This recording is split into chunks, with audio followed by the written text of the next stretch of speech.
It's time for Gibraltar to once again express its views on who should be representing us in Europe. It's the third time this happens since Gibraltar was enfranchised as part of the Southwest region. And in this first of a series of reports looking ahead to the European elections, we're asking political parties who they're endorsing for the elections. Well, the turnout the first time was huge, of course, in the 80s percentage points, and the last time in the 30 percentage points. And I think it is absolutely imperative that people go out to vote. No, it's not a question of who you vote for. It's not a question of whether you think that Europe may or may not have let Gibraltar down in the past year. It's a question of demonstrating to Europe that Europe matters to Gibraltar, and what happens in the European Parliament matters to Gibraltarians. People will have different views of who it is that they want to vote for.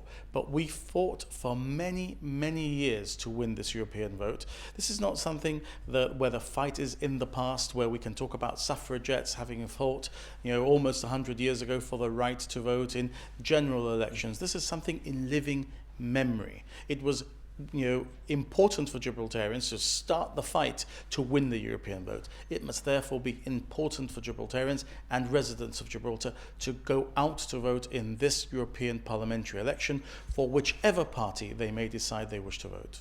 Are either you yourself or the GSLP endorsing any party in particular? Well, I as Chief Minister am not going to be making any statement of who I'm going to be voting for, because I think it would be wrong to associate the office of Chief Minister with any particular party. This was the position that my predecessor took, and I think it's absolutely right that we should take that position. But my party, of course, is endorsing one party. It's the party we've always endorsed in European elections.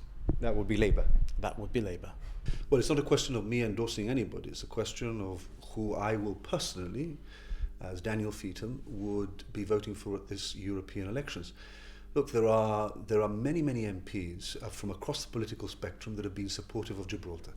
But I think that the Conservative Party, as an institution, has been fully behind Gibraltar for a number of years now. And its leadership has been tremendously supportive of Gibraltar.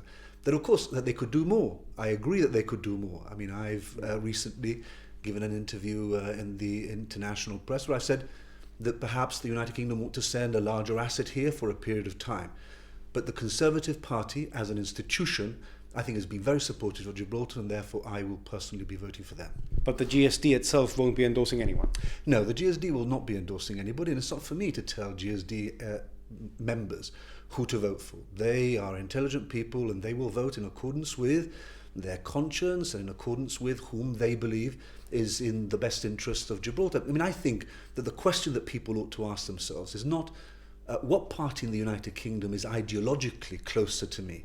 It's what party is going to be in the best interest of and do a better job for Gibraltar. And I think the Conservative Party does that. Look, I mean, I remember partly managing the Conservative Party's campaign in 2004 for the first European elections here.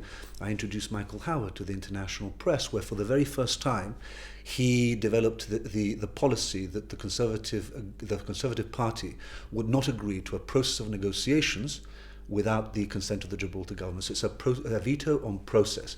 Nothing has changed from then to now to make me change my mind. I mean, I think the Conservative Party is still the best option for Gibraltar. People are not voting for a government. They're voting for members of the European Parliament who will then be expected to stand up for Gibraltar, to work for Gibraltar, and to do a job for us.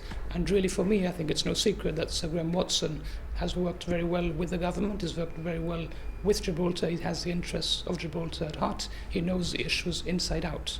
So for us, really, and for myself, I will be voting for Sir Graham Watson, which means you vote Liberal Democrat, because the names are not on the paper, you vote by party. And of course the party itself is fielding a Gibraltarian candidate. That's right. The only Gibraltarian candidate on any party list is Leanne Armstrong-Emery, my friend and colleague, and certainly we will be, by voting for Sir Graham Watson, you'll be voting for her as well, because they're both on the same list. So it really is, for me, a Liberal Democrat vote. Is it a matter of discomfort for you that your colleagues in government, the GSLP, aren't openly endorsing Sir Graham Watson? No, not really. We've had, this is the third time we fight a European election, and in all of these elections we've had different positions. So really it's not an issue at all. I mean, the government itself is neutral, and the parties within it are free to take whatever position they want.